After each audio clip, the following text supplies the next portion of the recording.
Olá a todos. Hoje, dia 14 de junho de 2022, estamos em mais um fórum de discussão do ciclo gravídico puerperal e neonatal, promovido pelo Grupo de Enfrentamento à Morte Materna, Infantil e Fetal.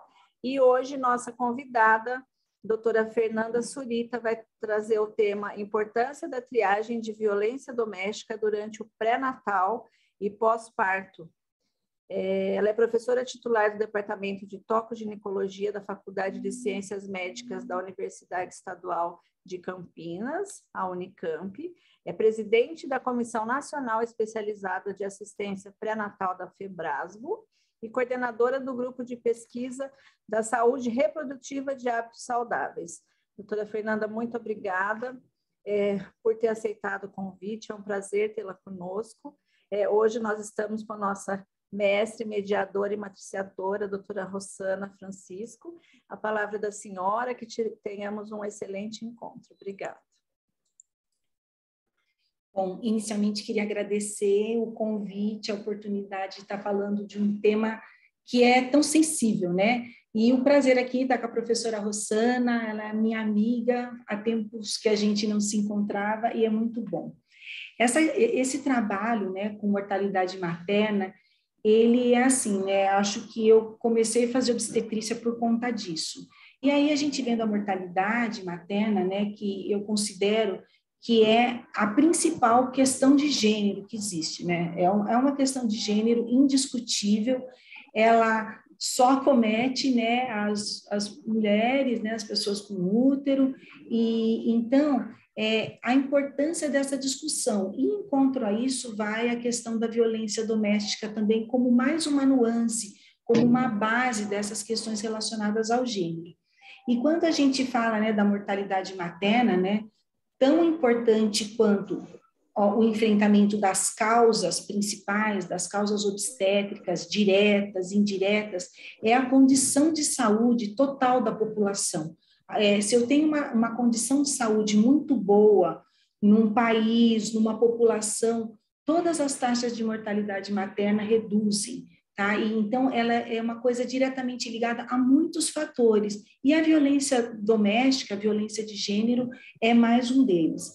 E mais uma coisa, né, que vocês estão cansados, vocês que trabalham com isso, né, a mortalidade materna, ela acarreta uma questão familiar indiscutível, né, indiscutível, e a violência doméstica também, da mesma coisa que a mortalidade materna desestrutura famílias, a violência doméstica, ela também desestrutura famílias e ela também acomete muito mais mulheres e crianças. Eu estou vendo aqui, só porque eu pus para compartilhar aqui a minha tela, eu já tinha compartilhado antes e ela sumiu, então eu vou pedir só uma licencinha aqui, que eu vou demorar um pouquinho mais, porque eu preciso baixar aqui e abrir um outro lugar. Enquanto a senhora abre, gente, só vou pedir para vocês manterem os microfones fechados, porque cada vez que vocês abrem o microfone, vocês cortam a imagem da professora Fernanda. Então, por favor, tá? A gente consegue mutar vocês aqui, mas a cada vez que vocês entram, corta a imagem dela na tela, por favor. Obrigada. Bom, vamos ver se agora vai.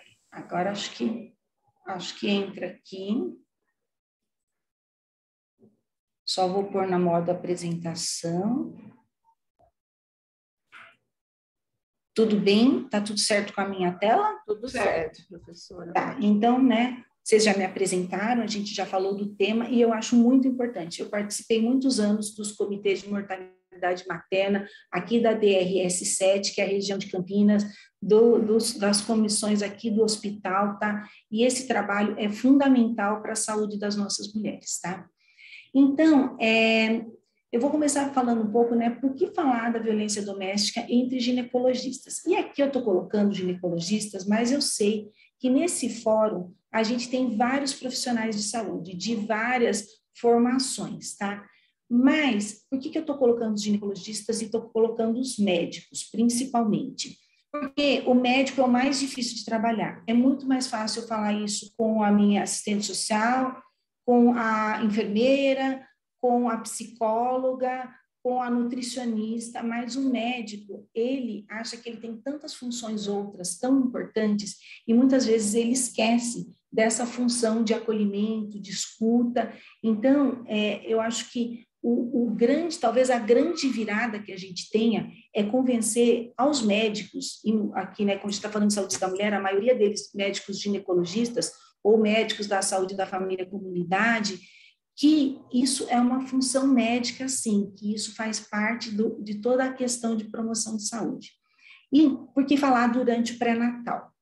Primeiro, porque falar de violência doméstica, porque interfere diretamente na qualidade de vida das mulheres. O ginecologista obstetra, ele é o profissional de saúde de confiança da mulher. Ela vai falar de queixas sexuais, de queixas ginecológicas, vai fazer o atendimento pré-natal. E o pré-natal é um momento de estreitamento de confiança. Para a gente falar desses assuntos de violência, é muito difícil num grupo, numa roda aberta, a pessoa se posicionar. Às vezes acontece, né? Fica até uma saia justa para quem está conduzindo o grupo. Mas, geralmente, precisa ter uma confidencialidade, né? E o pré-natal é um momento oportuno de estreitar essa relação médico-paciente. E então o médico que está lá, ou o profissional de saúde, se for uma enfermeira, que está lá fazendo pré-natal, ele tem que aproveitar essa oportunidade de estreitamento de relações para ouvir melhor essa mulher e ajudá-la no que for preciso. E porque, né, também a violência doméstica se relaciona com piores resultados materno-fetais e piores resultados para a saúde em longo prazo dessa mulher. Então, aquela história, né, a gente precisa prevenir, precisa orientar, a gente precisa saber escutar, porque às vezes é difícil escutar relatos desse tipo, porque a nossa resolutividade é muito menor do que eu tratar uma anemia, ou do que eu indicar um parto, ou do que eu prescrever um sintomático para alguma coisa. A nossa resolutividade é baixa, mas por mais baixa que seja, a gente escutando, apoiando e empoderando essa mulher, ela vai conseguir mudar talvez o curso de sua vida e a gente está lá para ser parte da equipe que vai apoiar essa mulher. E aí, quem sabe ela consiga fazer uma denúncia, sair desse ciclo da violência, saiba que ela tem um lugar para ela conversar quando ela precisa, e aí, a partir disso, a gente construir uma relação em que essa mulher se fortaleça e ela possa procurar as melhores condições aí para ela sair desse ciclo de violência.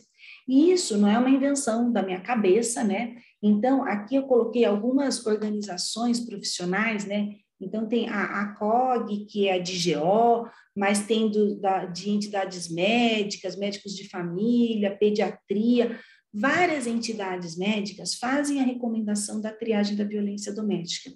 E nessa DGO, que é a primeira que está em vermelho, fala da primeira visita pré-natal, e pelo menos uma vez por trimestre, e também no pós-parto, para que haja uma conversa, que a gente quebre esse tabu de não falar nesse assunto.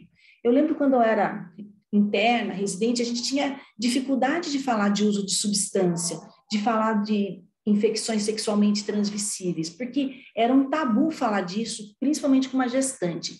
E a gente tem que quebrar esses tabus e falar da violência doméstica, como a gente aborda todas as questões que podem comprometer a saúde da mulher. Com relação à assistência pré-natal, a Organização Mundial de Saúde tem uma recomendação que ela sempre se renova, tem vários pontos, e nessa recomendação, que já é antiga, acho que é 2016, ela fala muito do cuidado centrado na mulher, da avaliação de risco, das ações preventivas, para que a gente consiga melhorar a condição de saúde. Todo mundo que tiver uma melhor condição de saúde vai ter tudo melhor na vida, inclusive seu pré-natal, parto, puerpério e menor risco de morte. E nesse manual de assistência pré-natal, ele é dividido em 5 itens. Num dos itens, que é o segundo, que chama avaliação materno-fetal, está lá elencado junto com triagem da anemia, triagem da bacteriúria sintomática, a triagem da violência doméstica. A única coisa que eles colocam, que é para contextos específicos, que eu não posso fazer saindo triagem sem ter o mínimo preparo, sem ter um grupo preparado para receber essas mulheres, alguma condição, porque senão eu posso, de repente, expor mais essa mulher e aumentar o risco de violência que ela vai correr. Então, aqui eles falam que precisa ter um protocolo operacional, ter uma equipe treinada de como fazer essa abordagem, ter espaços de privacidade, que isso não vire fofoca do bairro, haja confidencialidade, como em qualquer questão médica. Eu não falo dos problemas de saúde da minha paciente, eu não posso falar da violência doméstica com outras pessoas que não sejam no sentido de ajudá-la e no sentido da saúde. E ter os sistemas de referência e as redes de apoio, né, que vão ser dentro da saúde e outros serviços. E aí cada município, cada região se estrutura de um jeito para tratar disso. E aí, né, o que é a violência doméstica, né? Então, a gente tem, né, não sei se é a sorte de ter a lei, o azar de ter uma condição de violência da mulher tão grande no país que precisou que essa lei fosse criada por quem foi criada, né? Então, nós temos a Lei Maria da Penha, que fala que a violência doméstica e familiar contra a mulher, qualquer ação ou omissão baseada no gênero que lhe cause morte, lesão, sofrimento físico, sexual, psicológico, dano moral ou patrimonial. Então, são várias formas de violência e a gente muitas vezes acaba vendo a ponta desse iceberg. E tem uma outra definição, né, que é de 93, que é das Nações Unidas, que já trazia isso, né, dano físico, sexual, psicológico, ameaças, coerção, privação arbitrária da liberdade e que ocorram na vida pública ou na vida privada, né? Então, aqui é um pouco além da violência doméstica. E a violência doméstica, ixi, meus quadradinhos saíram desconfiguraram aqui, tá? Mas o que é importante lembrar da violência doméstica? Que ela ocorre no âmbito da unidade doméstica, tá? Então, assim, na casa ou na casa que essa mulher ou essa pessoa fica, então, no âmbito da unidade desse espaço doméstico, mas também no âmbito da família. Se eu vou passear de férias em outro lugar e eu estou com a minha família e eu sofro violência num outro lugar que não é meu domicílio, também é violência doméstica. E em qualquer relação íntima de afeto também, né? Que aí a gente chama a violência pelo parceiro íntimo, mas é uma forma de violência doméstica também, independente de estar no ambiente que a pessoa mora. E a outra questão que eu acho que é importante é que não depende das orientações sexuais dessas pessoas, tá? Então, qualquer gênero, qualquer orientação sexual, ela tem que ser encaixada dentro da Lei Maria da Penha.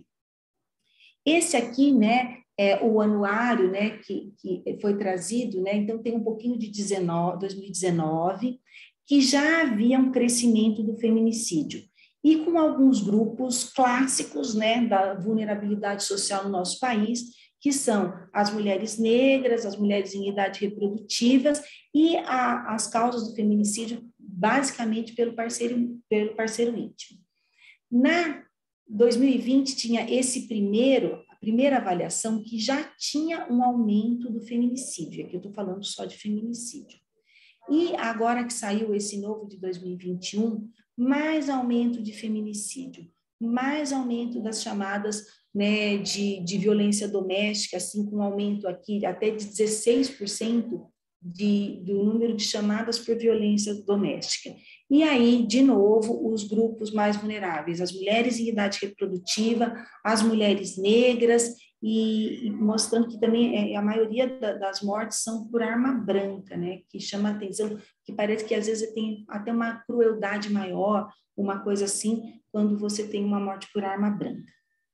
Mas isso só para a gente conceituar, né, os tipos de violência, né, então tem o site do Instituto Maria da Penha, que é um site maravilhoso, que tem tudo que a gente precisa saber sobre violência, tá, contra a mulher, então os tipos de violência e o ciclo da violência, né, então se você pegar, atender no pronto-socorro, uma mulher que acabou de sofrer violência, é muito fácil de você identificar aquilo, e dela te contar aquilo, mas quando ela está naquela fase de arrependimento, né, do parceiro, e que eles voltam a reatar, essa fase acaba que ela deixa de se queixar, acha que tudo vai dar certo, e é um ciclo, né, então tem o ato de violência, um período onde o parceiro, o agressor, né, se arrepende, depois começa de novo um aumento da tensão, e esse ciclo vai voltando. Às vezes você pega a mulher numa fase, às vezes em outra. No pré-natal, essa é mais uma vantagem. Você vai acompanhar aquela mesma mulher por um longo período, várias vezes. Então, você pode pegar essas nuances do ciclo da violência. Esse slide é um slide que eu adoro, assim, porque eu fui estudar, né, da onde veio todas essas questões da violência na população geral, não era só a violência contra a mulher, né? Então, tem ele é um antropólogo, ele estuda essas questões de violência e ele fala da violência direta, da violência cultural e da violência estrutural. E tem uma parte da violência que a gente vê. Então, a morte, o roxo, a pessoa xingar, gritar, a violência sexual, ela é muito visível. É uma forma totalmente explícita. Quando começa a chantagem emocional, culpabilizar, tratar mal, não deixar ir na consulta, começa a ficar mais invisível. E ela vai ficando cada vez mais sutil. Mas ela tem formas que, infelizmente, são aceitas em muitos contextos sociais, que é machismo, linguagem sexista, aquelas piadinhas que não sei para quem que é piada, chantagem emocional, humor sexista, e tudo isso fica enraizado culturalmente nas pessoas que estão nesse meio. E aí é uma forma, talvez, de que essas pessoas banalizem situações de violência que as mulheres são expostas. Então, a gente tem essa violência estrutural, tá? E tem essa violência cultural. E a gente tem que combater todas essas formas de violência para que a gente consiga que todo mundo tenha saúde, que todo mundo não sofra violência, que a gente viva num mundo um pouco melhor do que a gente está vivendo agora. E essa história da gestação e pós-parto, o que acontece? A mulher grávida, ela tem mudanças biológicas, psicológicas, sociais, desafios dentro da família, às vezes esse companheiro se sente deixado de lado, isso pode ser um fator estressor e levar à violência. Outras condições, gravidez não desejada, vítima de uma violência sexual dentro ou fora de uma relação estável, a presença de STs, tá? Perdas fetais, gestações que acabam evoluindo com prematuridade por causa de violência física ou alguma restrição a outra que essa mulher sofra, e as questões de saúde mental que pode acometer essa mulher, que impactam, sim, na saúde dela e do bebê. Tem um estudo, né, que fala de prevalência de violência física durante a gestação, que encontrou em torno de 7,5%. E muitas vezes a gente pensa, né, que a gravidez é um período todo mais tranquilo, em que essa mulher vai ser mais bem cuidada, tudo, e nem sempre acontece isso, porque nem sempre o contexto dessa gravidez é desejada, mais da metade das gestações do Brasil não são desejadas, e essas mulheres, elas estão sujeitas às situações que não são aquelas idealizadas para uma gestação, e tudo isso predispõe à violência.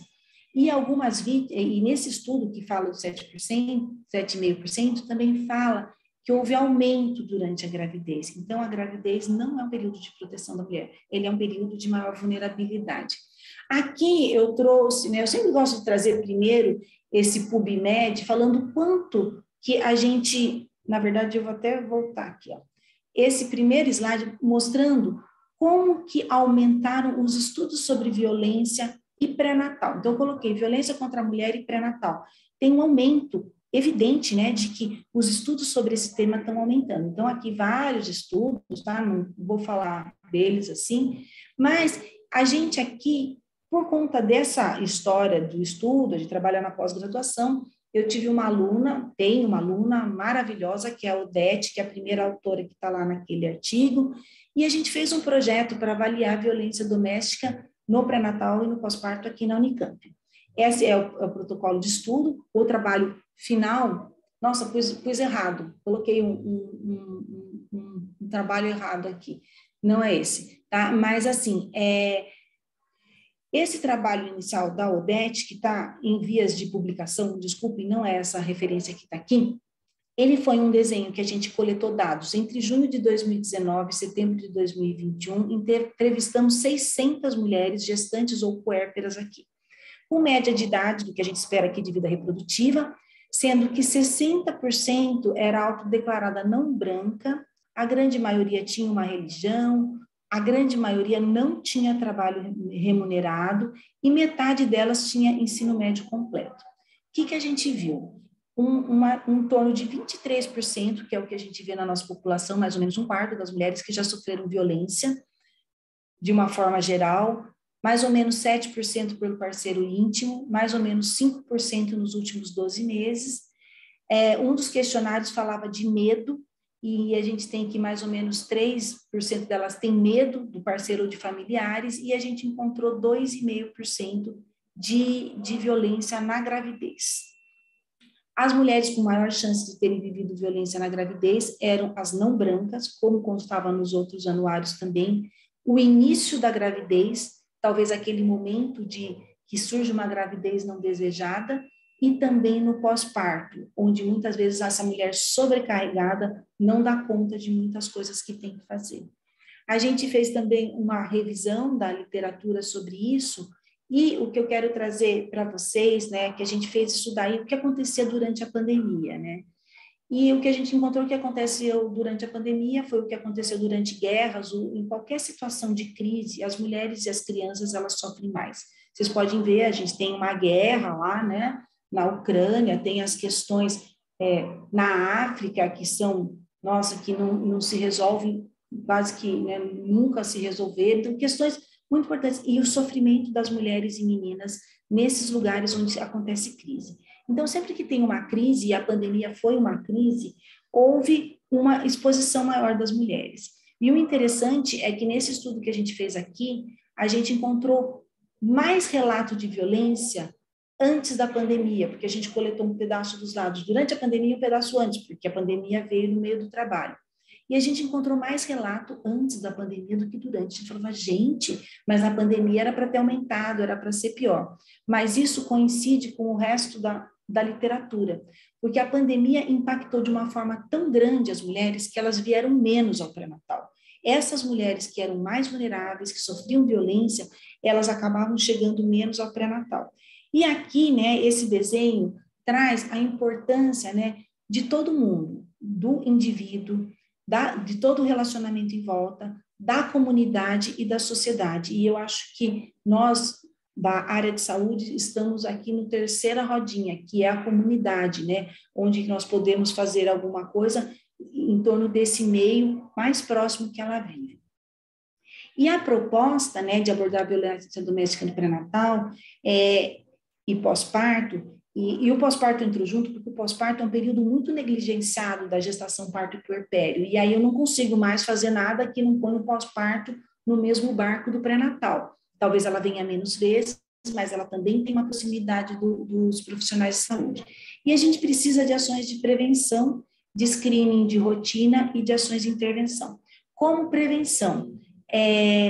Falar sobre o tema, fazer grupos, fazer vídeos que fiquem passando na sala, falar sobre o tema, para que as mulheres consigam, de alguma forma, enxergar que aquilo, se acontece com elas, na forma que for, não é uma coisa normal, isso não é aceitável. Fazer o screening, que é um pouco do que eu vou falar aqui mais para vocês, e a partir desse screening, o que a gente consegue de intervenção.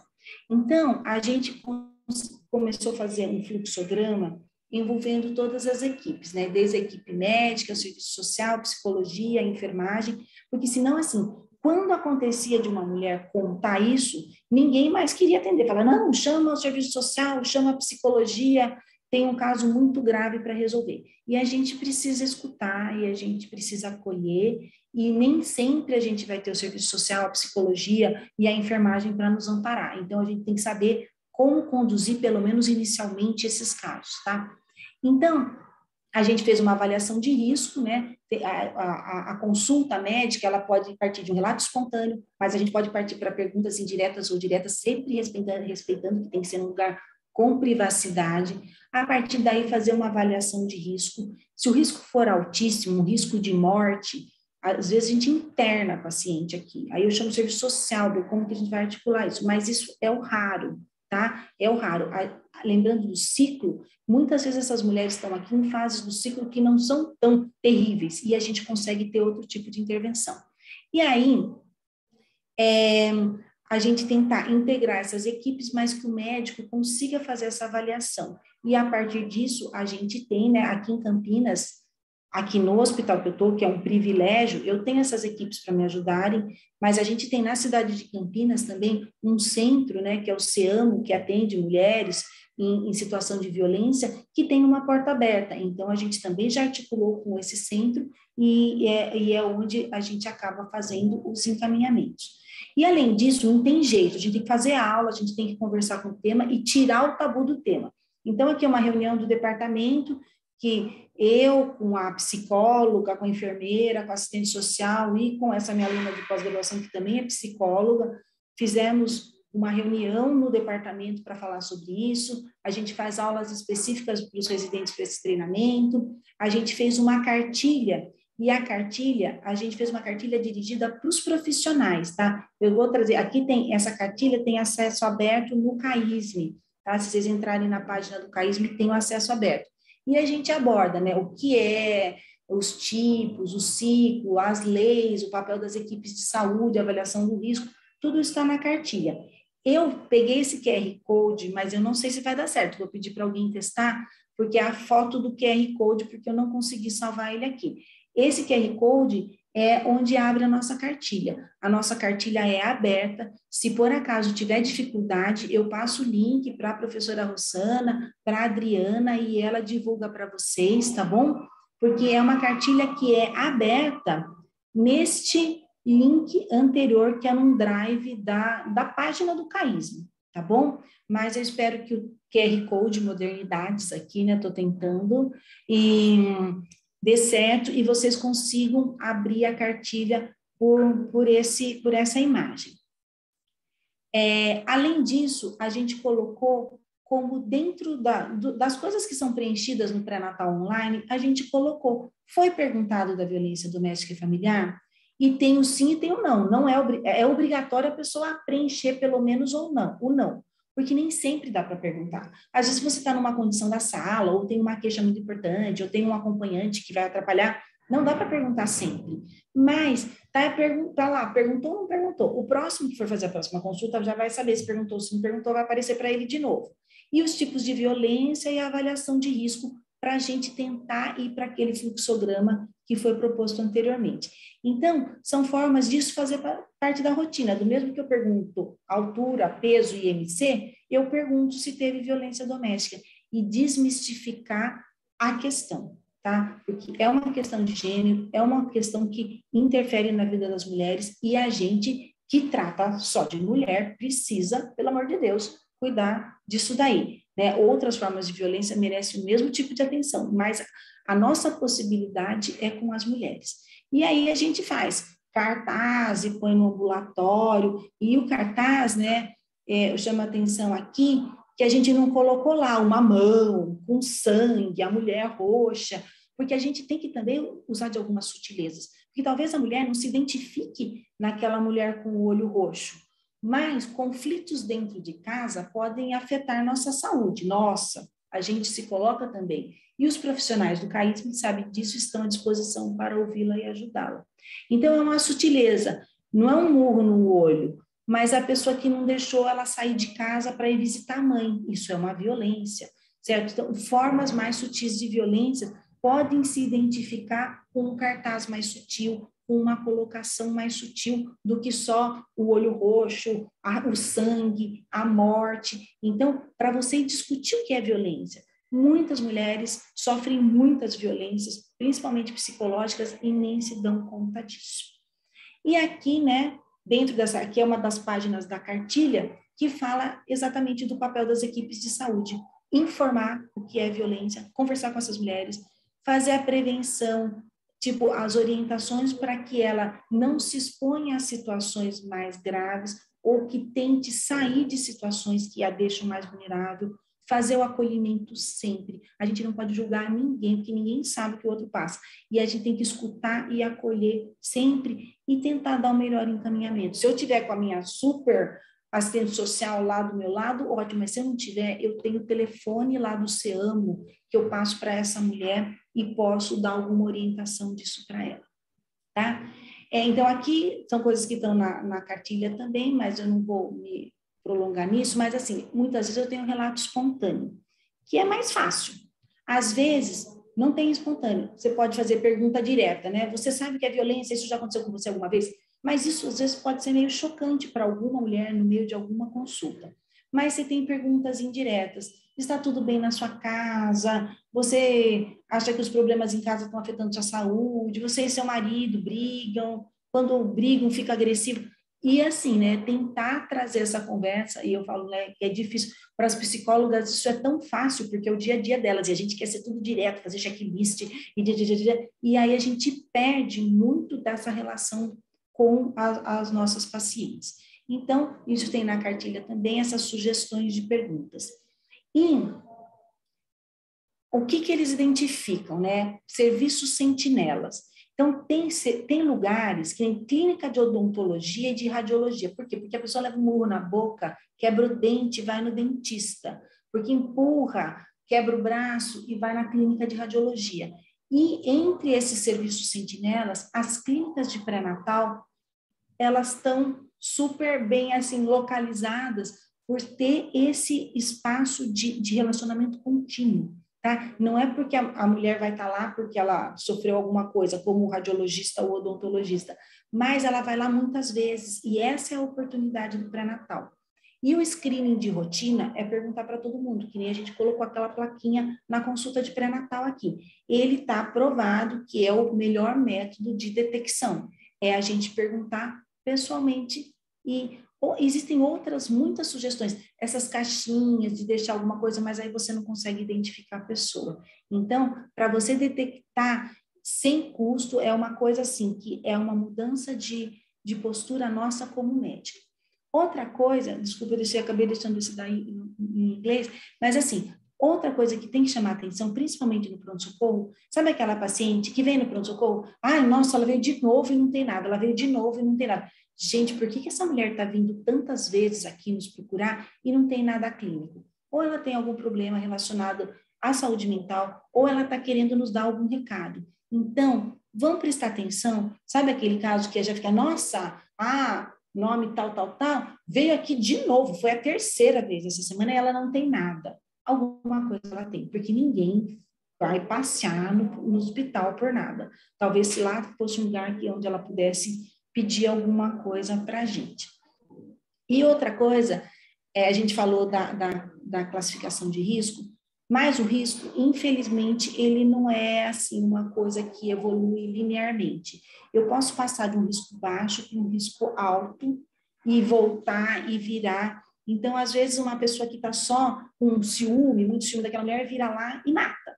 A outra que é muito mais assim, agressiva para a gente ver, que já fez algum trauma, a gente não sabe, tá? Então, toda forma de violência, ela é muito nociva e precisa ser alertada e combatida.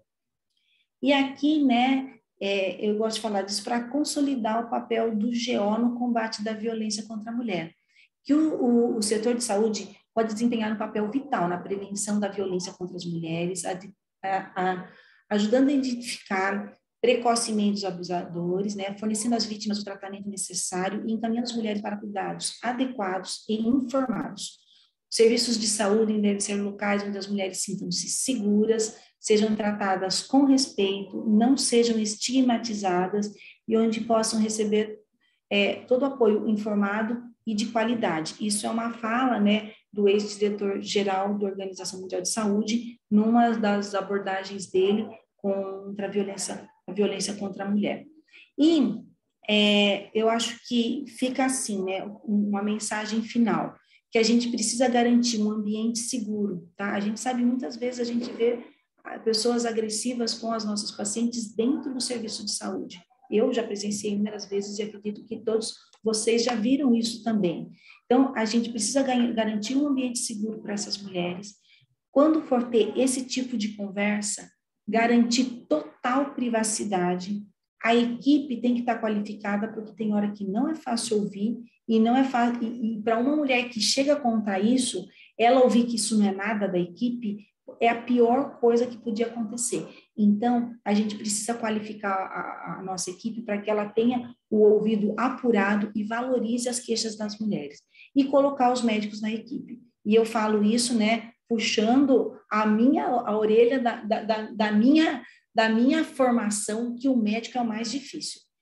As outras áreas dos profissionais de saúde, eles são muito mais ligados nisso e eles têm uma formação melhor com relação a isso. E os médicos, a gente quer tanto, né, por nosso bisturi, operar, fazer o parto, sair na foto do parto e esquece desse tipo de cuidado com a mulher.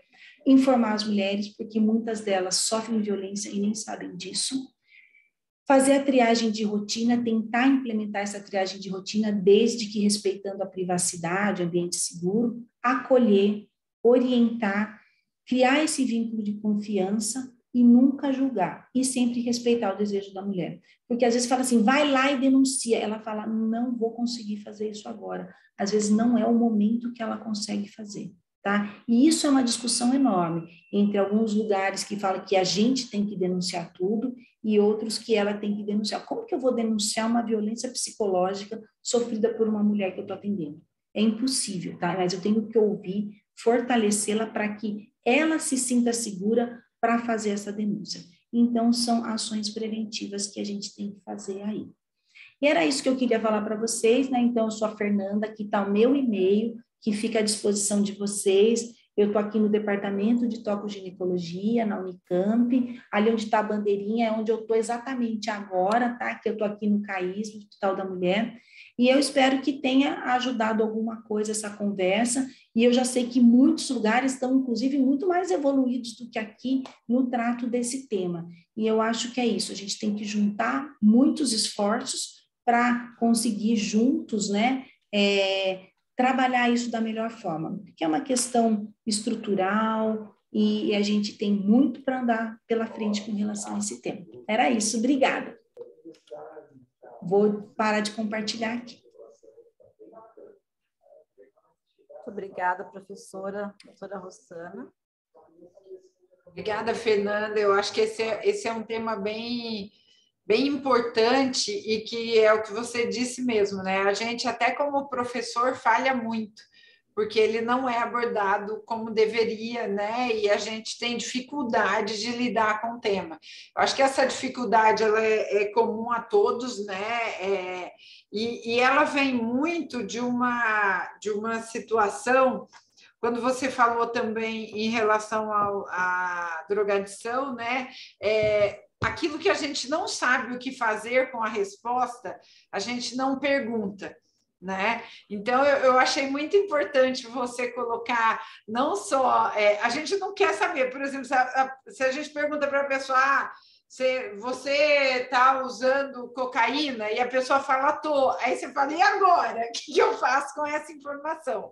Então, eu acho muito importante, né? E você colocou isso também, que a gente coloque já as possibilidades para as equipes que a gente vai trabalhar, né? Então, você sim procure o problema, mas caso o problema seja encontrado, o que vai fazer? Né? E queria saber, assim, como é que foi quando você começou a implantar isso na Unicamp? Qual é a sua experiência para dividir com todo mundo aqui? Tem um tanto de gente pedindo a palestra, né, para poder depois discutir com todo mundo. Então, foi um desafio. Na verdade, eu tenho uma aluna psicóloga que trabalhava com violência, né, contra a mulher, e ela falou, não, eu quero trabalhar com isso, vamos começar. Aí eu falei, vamos primeiro fazer uma revisão, vamos ver, e comecei a achar um monte de coisa. E realmente eu me surpreendi, e eu acho que são duas coisas. Eu vou responder primeiro, acho que é o mais difícil. O que fazer? A gente vai procurar, né? Que nem você falou, tem coisa que eu não quero saber, é melhor não perguntar. Tem até um colega que colocou aqui, né? Fala, as pessoas não perguntam porque quando chega a batata quente, o que vai fazer? Então, eu acho que a primeira coisa, a gente tem que ver, na região que a gente está, quem serão os apoiadores, certo? Porque aqui dentro do hospital, eu tenho, é o que eu falei, eu vivo num mar de rosas, mas é um mar de rosas de segunda a sexta, sábado e domingo não tem ninguém da equipe multidisciplinar. Então, também já acaba isso daí. Na unidade básica de saúde, é outra realidade. Então, tem uma unidade básica de saúde aqui, que tem um grupo que é do bairro, de mulheres que é muito forte e que, de repente, eles podem ser o apoio para essas pessoas. Aí eu vou devolver a lição de casa para vocês. Cada grupo, cada cidade, e dentro de cada cidade, cada região, vai tentar localizar com quem a gente pode contar. E nessa busca de com quem a gente pode contar, que eu fui conhecer esse CEAMO, já fui até na reunião do CEAMO, que vem o pessoal das unidades básicas de saúde da prefeitura, para conversar com a psicóloga que coordena tudo isso daí, e que ela faz as orientações das denúncias, quem que vai para ser abrigado, quem que vai fazer não sei o quê. Então, cada cidade vai ter uma rede de apoio, e a gente vai ter que procurar quem vão ser os nossos parceiros em cada lugar. Então, é assim, eu não estou trazendo uma solução, estou trazendo uma lição de casa, porque não é fácil, porque é o que eu falei, aqui eu chamo a minha assistente social, mas não para nela. Ela vai, e aí eu fui aprender com ela, ficar com ela no telefone, quando ela ligava para o conselho tutelar, quando ela ligava para uma casa de abrigo, quando ela ligava nesse CEAMO, até que eu fui conversar lá no CEAMO e saber como funciona. Então, é uma questão, assim, muito, eu acho que tem que ser olhado localmente quem são nossos parceiros, é isso que a gente vai lá, quem está com a gente, sabe? Então, você tem que olhar quem está com a gente para, a partir daí, dar os próximos passos. E nessa questão de quem está com a gente, foi a questão para eu implantar isso aqui também, né? Porque você sabe que nem tudo são flores. Parece que a gente é professora universitária, está no hospital lindo, maravilhoso, e que tudo que a gente quer acontece lindamente. Não é, sabe? Tem um monte de gente que não concorda com o que a gente faz, que absurdo, aqui é um hospital de referência, tratamos casos gravíssimos na UTI, e vem essa pessoa que, em vez de ficar lá na UTI cuidando do caso grave, quer falar de violência doméstica. E tem que falar. Tá? E aí a gente também tem que procurar os nossos parceiros. Eu tive, assim, uma coisa muito boa aqui, que foi a parte da diretoria executiva do hospital, porque o CAISM é conhecido como Hospital da Mulher, na região, tudo isso, e isso acaba sendo um diferencial dentro do hospital. E aí, prontamente, assim, sabe, quando eu pedi para colocar no negócio do pré-natal, eles prontamente colocaram, porque eles achavam que isso era um diferencial para o hospital. Mas o mais bonito de tudo isso foi contar que isso começou naqueles dados que eu contei daquele trabalho com 600 mulheres. Quando fazia essa triagem, quem fazia a triagem era a minha aluna, psicóloga, ela e mais uma outra psicóloga, colega dela, atenderam a 600 mulheres. Só que dessas 600 mulheres, foram precisadas tomar ações que envolveram as outras equipes. As enfermeiras, o serviço social, a psicologia do hospital, que não eram elas que eram alunas de pós. E quando foi chegando no fim do trabalho, a equipe veio me procurar. A gente não pode deixar isso acabar. Porque o que vocês criaram nesse tempo de coleta de dados para pesquisa foi tão importante, a gente ouviu tantos relatos e a gente pôde ajudar tantas mulheres, que isso não pode acabar. E aí isso me deu um feedback de força para eu falar, isso precisa entrar no cartão de pré-natal, e tive apoio da diretoria. Embora muitas pessoas falem, nossa, tem tanta coisa para perguntar no pré-natal, aqui é um lugar de audiovisual, eu vou ficar perdendo tempo ouvindo isso, em vez de atender um outro caso? Vai, porque isso é questão de saúde. Então, eu acho assim, foram períodos de muito aprendizado, sabe, Rosana? Você sabe, eu trabalho com gravidez de altíssimo risco, eu trabalho num pré-natal que só tem transplantada, lúpica, hipertensa grave, com cardiopatia, hipertensão. E aí, de repente, eu falei, meu Deus, né, a gente fica vendo só isso, que muitas vezes está lá nas mortes maternas indiretas, algumas que não tem nem muita forma de prevenção, poucas coisas. E eu tenho embaixo um rol de coisas, outras, que com ações mais simples, mais baratas e com um aprendizado dos alunos, dos residentes, eu posso tentar mudar a situação de talvez mais mulheres, né? Talvez o impacto direto não seja tão grande, mas em longo prazo isso vai impactar na saúde delas. Estou falando muito aqui. Mas é isso. Mas o que foi mais legal foi a questão do trabalho. Quando o trabalho estava acabando, o pessoal veio me procurar. Esse trabalho não pode acabar. Vamos fazer? Aquele fluxo, foi assistente social, falou, vamos fazer um fluxo? para todo mundo continuar atendendo, como estava agora durante a coleta do trabalho, tá bom? Então, não sei se eu respondi, mas eu também já passei a bola. A gente tem que procurar quem está com a gente. E tem muita gente disposta a ajudar. Isso que é legal. A Marlene, tudo bem, Marlene? A Marlene da nossa DRS aqui. Tudo bem? Tudo bom. Parabéns pela palestra. Obrigada. Muito boa. Aí, Rosana, não sei, tem várias perguntas aqui, não sei se você quer dar né? uma compilada. Infelizmente, quando não olhamos a violência como um problema de saúde pública, continuaremos com esse tabu de que não é um problema nosso, quando na verdade é, né? Eu escrevi um artigo sobre isso, acho que há uns 2 anos, na Folha de São Paulo, exatamente com o que você colocou, né? Porque eu acho que a violência doméstica é sim um problema de saúde pública, né? E é nosso. Vamos ver o que mais que a gente tem aqui de perguntas.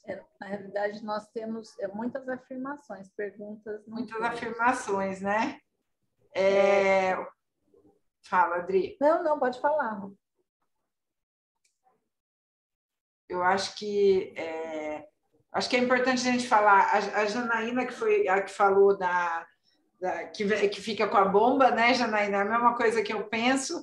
Então, eu acho que a Fernanda já deu para a gente mais ou menos o norte, né? A gente tem que estruturar, se reunir com parceiros, para também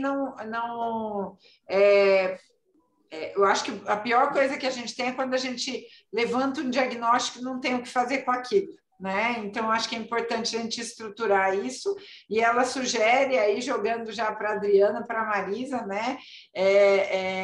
A construção de um plano de violência. Eu acho que a gente já tem algumas coisas na violência, né? Sim. Eu acho que a Silmara trabalha com a violência. Isso mesmo. Talvez uma aproximação maior entre o grupo da violência e a assistência pré-natal. Acho que pode ajudar, né? Não sei se tem mais alguma coisa, Adriana, Não, na realidade tem essa proposta que é estadual, né, de que cada região olhe para o cenário, mapear o seu cenário para a questão das violências, né?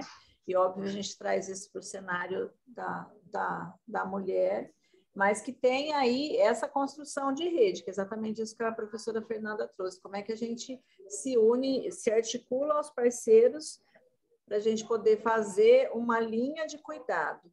E a gente tem visto muito isso nós fazemos, professora Fernanda, monitoramento no Estado, e uma das questões que para nós é muito cara, é muito importante, é essa questão da violência, né?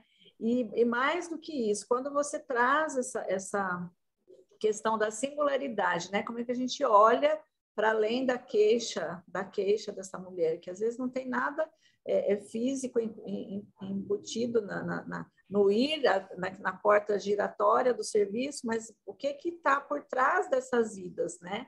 E isso também, a gente fala muito de fazer continuidade do cuidado e progressão, porque às vezes a gente trata a violência naquilo que levou a vítima para o hospital, ou para a unidade de atendimento, e depois acaba, né?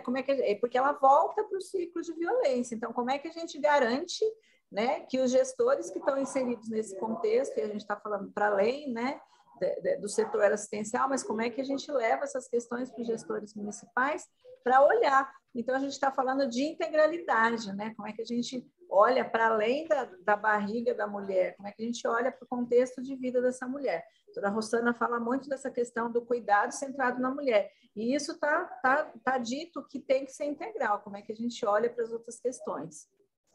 A gente trata a questão, doutora Fernanda, para além da ausculta, que o médico tem escuta, né? Que ele possa fazer as duas coisas para o ser, não é?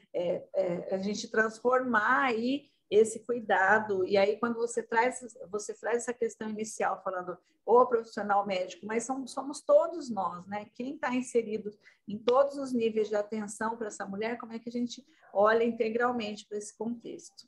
Queria só agradecer. Eu só queria falar que eu falo muito assim do profissional médico, porque eu percebo que a minha classe é muito difícil de trabalhar, muito difícil. Eles têm tantas coisas importantíssimas para fazer e não olham para a mulher integralmente. Então, eu acho que isso é bem assim, puxo a minha própria orelha. Eu queria falar uma coisa que a Cris que colocou aqui, é que é muito importante, que as mulheres não entendem como violência o que não for agressão física. E assim, eu estou cansada de ver pacientes que chegam aqui e falam, eu não vim na consulta porque meu marido não deixou eu sair aquele dia, porque não tinha com quem deixar o filho. E ele falou que eu não ia sair de casa. Gente, que é uma violência, a mulher não pode vir na consulta médica, e ela não entende isso como uma violência, né? Então, são questões, assim, que a gente precisa realmente fazer, é que nem falar de método contraceptivo, a pessoa que é laqueadura porque ela não conhece mais nada. Então, a gente tem que falar, tirar o tabu mesmo, tirar o tabu e trazer isso para a conversa. E uma coisa que a gente tem que fazer o diagnóstico e tratar, mas a gente não consegue, eu falei que nem anemia, não consegue tratar todas as anemias, você não vai dar transfusão de sangue e resolver o problema na hora de todo mundo. Você vai dar aquele remedinho que vai levar não sei quantos meses para fazer efeito. E você vai nesse tempo, é lógico que avaliando o risco, se tiver um risco de morte iminente, não dá tempo, você vai ter que fazer a transfusão. Mas se não, você vai ter que ir fortalecendo essa pessoa e falar, não, hoje eu não tenho para onde ir. Mas a partir do mês que vem, a minha irmã vai estar morando, vizinha, e aí eu falei, então você se aproxime da sua irmã, e aí a gente vai ter que aprender a tratar da violência do jeito que a gente aprendeu a tratar da anemia, certo? Então a gente vai ter que ter esse olhar. E outra coisa, e não se angustiar, porque a gente se angustia, principalmente médico, eu quero dar receita, tá com azia? Eu falo, não é normal da gravidez, eu vou te dar um remédio. Gente, é normal da gravidez ter azia, não precisa dar remédio. Vai passar, mas o médico quer falar que ele deu o remédio, que ele que tirou a azia da mulher, não foi o período da gestação, mas ele quer. Então, muitas vezes, a gente não vai conseguir resolver aquele problema, ela não vai sair com aquela resolução na hora, mas eu vou marcar um retorno mais precoce, se ela não volta, eu mando o agente de saúde procurar, e é assim que a gente vai construir a rede, né? Então, é difícil, porque muita gente quer ser mais imediatista na resolução dos problemas. E esse é um problema que se instaurou ao longo da criação da humanidade e que a gente também vai levar um tempo para resolver, mas a gente tem que ser muito proativo, sempre, para tentar que esse tempo aí seja o mais curto possível. E não se frustrar, né? Porque nem sempre a gente consegue resolver tudo. Não desistir quando a gente não resolve. Fernanda, eu achei legal isso que você comentou, né? A Cris falou isso, depois a Sheila também falou isso, né? Que muitas vezes a mulher não identifica as situações como violência, né? A Janete falou que existe um olhar meio santificado no imaginário das pessoas, considerando todo lado que a grávida precisa... todo lado difícil da gestação, do quanto a grávida precisa de apoio, principalmente as mais vulneráveis. A Janaína me corrigiu aqui, dizendo que ela falou que já existe o plano, né? Existe muito caso de violência específica para gestantes, alguns relatos, principalmente no último trimestre, onde sexualmente existe uma preocupação e um foco com o recém-nascido.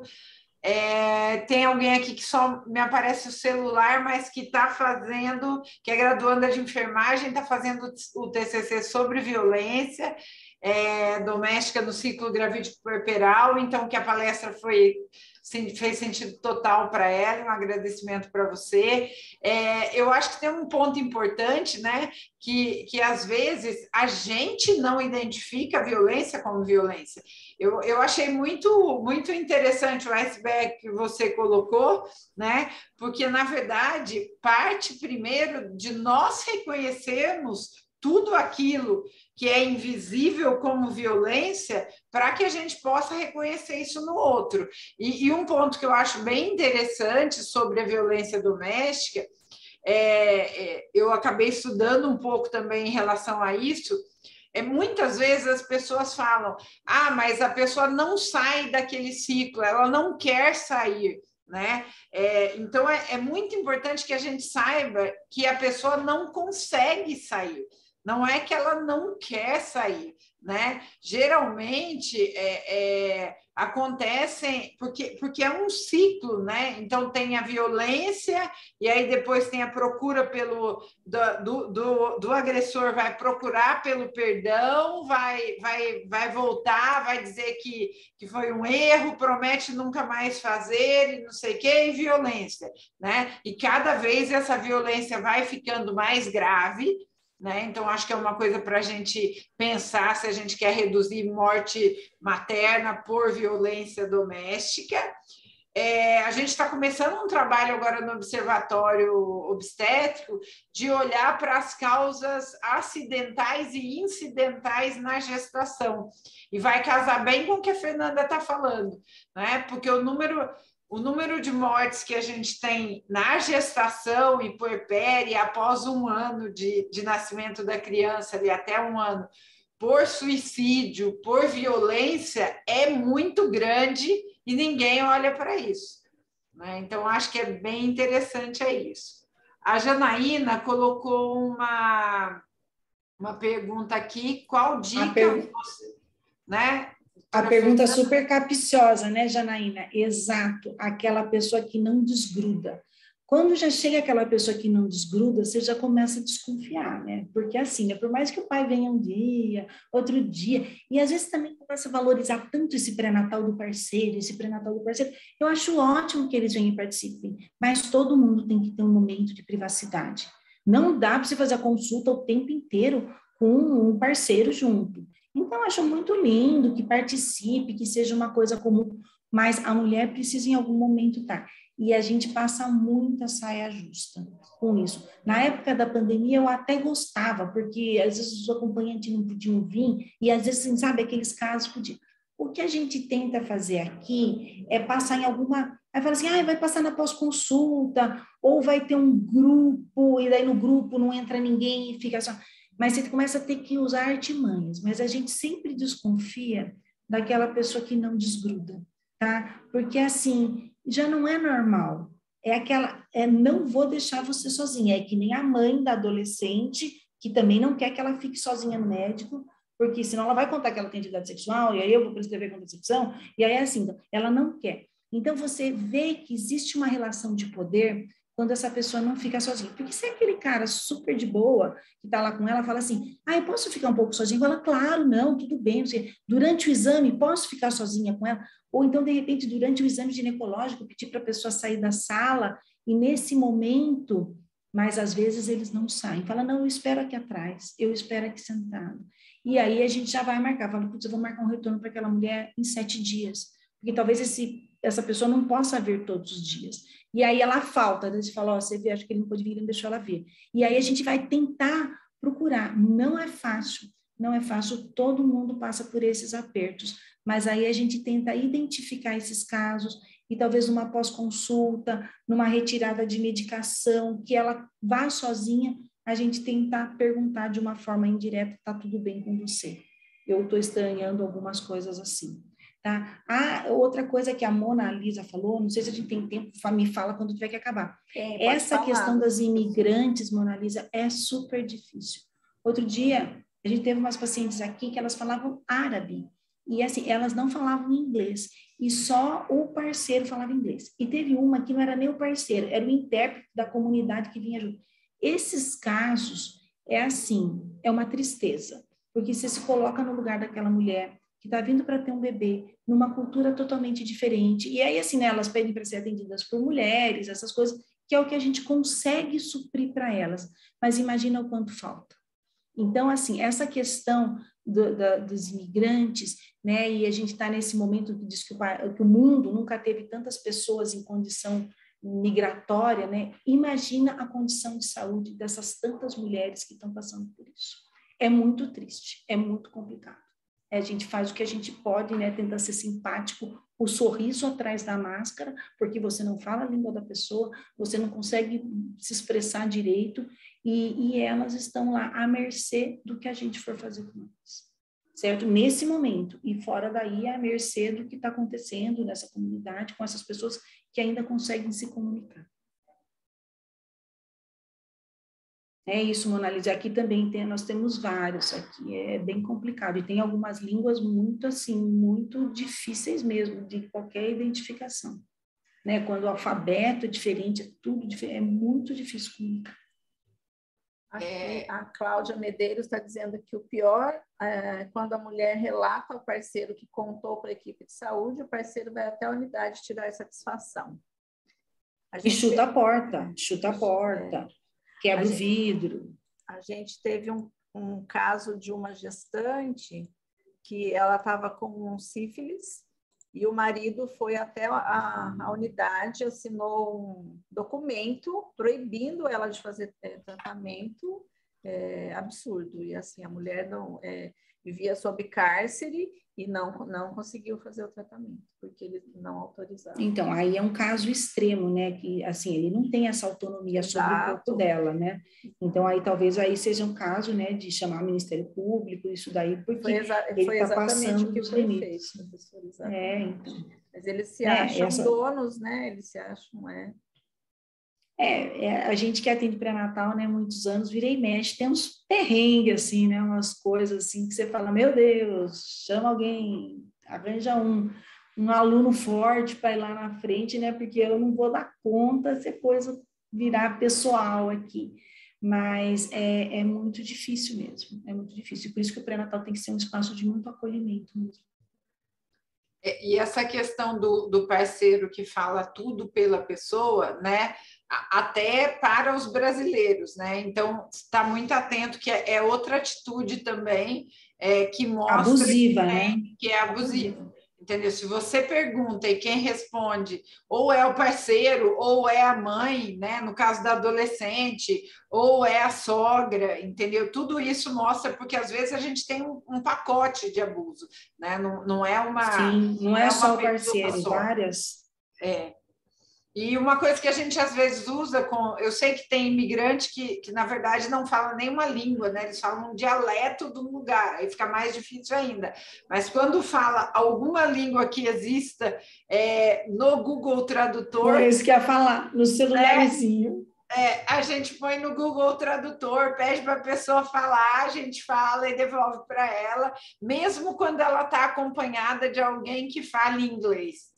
Tá? Porque eu acho que para a pessoa é melhor e para a gente também dá uma segurança maior. Eu fico muito incomodada quando eu estou conversando da saúde de uma pessoa com uma outra pessoa, né? Porque e se eu pergunto A e ela me conta B, né? Então é bem assustador para todos, né? Sim, e é um acolhimento, você tentar falar a língua da pessoa. Ela vê que você está tentando um contato direto com ela, não com aquele atravessador que está lá no meio, né? Nem que seja um contato, às vezes, uma expressão mais carinhosa, que você está lá. A gente teve uma que foi muito assim, que a gente falava no celular, mas no fim, assim, eu já estava falando, nossa, professora, eu sei que fala com ela. Porque você acaba, né, tentando achar o jeito. E era uma pessoa que tinha um grau de instrução legal, tudo. Mas você tem que mostrar essa empatia, mostrar que você está disposto. Então, eu acho que isso muda muito a receptividade do paciente para você, o quanto ele vai contar da vida dele, né? Então, assim...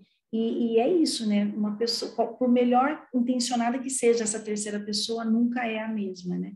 E então a gente se esforçar para tentar estabelecer essa relação com a mulher que está lá na frente da gente, né?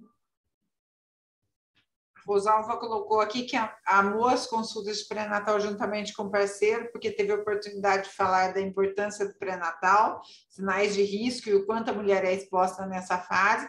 Também falou sobre os direitos. E sim, eu acho que os parceiros, eles se sentem donos de tudo, né? Então, na verdade, e eu tenho certeza que a Fernanda tem a mesma opinião, a gente gosta do parceiro junto, mas a gente tem que identificar os parceiros que são parceiros e os parceiros que não são parceiros, né? Então, ver se a parceria existe mesmo ou não, e aí tomando uma atitude em cada uma das situações.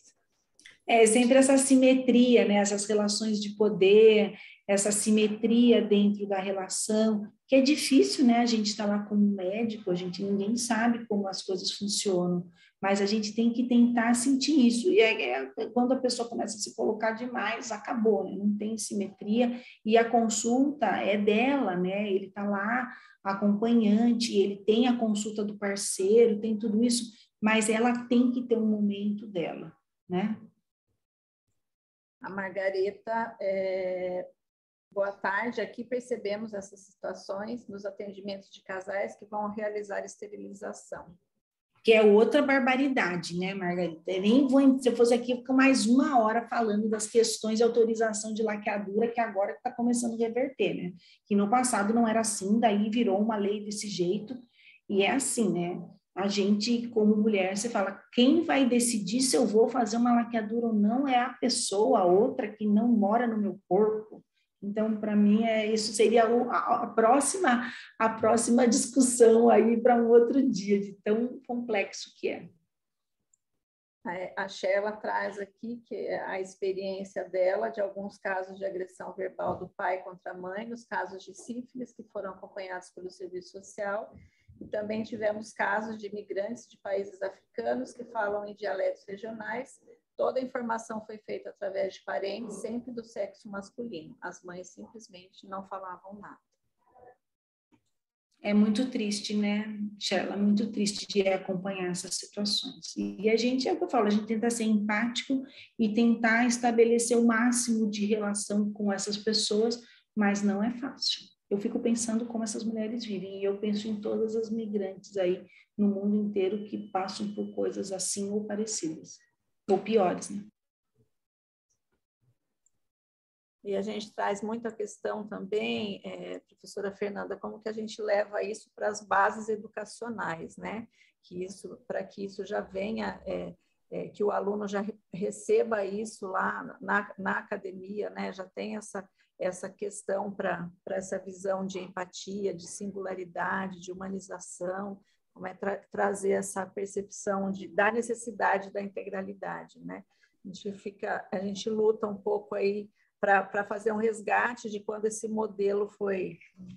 modelo queixa-conduta biologicista foi visto que não era exatamente o que tinha que ser feito. Então, tem essa questão aí também que este espaço pretende trabalhar essa questão, né? A gente busca bastante isso. As conversas vão ampliando, e eu acho que assim, né? Eu acho que os mais novos são sempre melhores, sabe? As gerações mais novas, elas são sempre melhores, eu tenho muita fé nisso. E é muito mais fácil fazer toda essa abordagem com o meu aluno do 3º e do 4º ano do que com o residente, e muito menos com o colega com mais tempo de formado, né? Então, eu acho que essas pautas, elas têm que realmente vir desde a educação básica, as questões de gênero, de respeito, de igualdade, elas têm que vir da base, né, para a gente conseguir combater todas essas questões estruturais, né, relacionadas ao machismo, misoginia, racismo, todas essas pautas, né, e a importância que isso é só a educação, não tem outra forma. É a educação que vai construir países, nações melhores, né?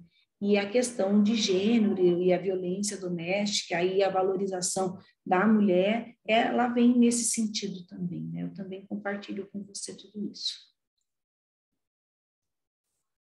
Muito obrigada, gente, eu acho que a gente já professora, isso que eu ia dizer. Para o final, né, Adriana, eu queria agradecer muito a Fernanda. Fernanda, eu acho que quem vê a Fernanda falando com essa voz doce, tranquila, né, não sabe o quanto a Fernanda é uma lutadora pelos direitos das mulheres. Ela é uma lutadora dentro da instituição dela, fora da instituição, sempre com esse olhar de realmente a gente trabalhar nessas questões de gênero. São questões que são importantes no dia a dia e que a gente precisa olhar para elas, admitir que existem e trabalhar com as questões, senão a gente não vai progredir. Então, dizer que é um orgulho para a gente muito grande que você seja professora titular na Unicamp e que você venha aqui compartilhar com a gente todo esse seu caminho, todo esse seu trabalho, que para nós é uma honra muito grande. Obrigada, Fernanda, obrigada, Adriana. Eu acho que foi a Carol que indicou a Fernanda, né? Então, agradecer muito e parabéns pelo trabalho incrível que você tem feito na Unicamp e na vida toda.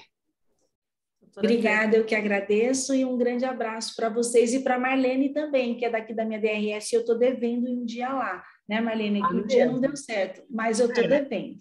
Tá Mas você bom? continua membro do nosso comitê. Tá certo. Tá certo.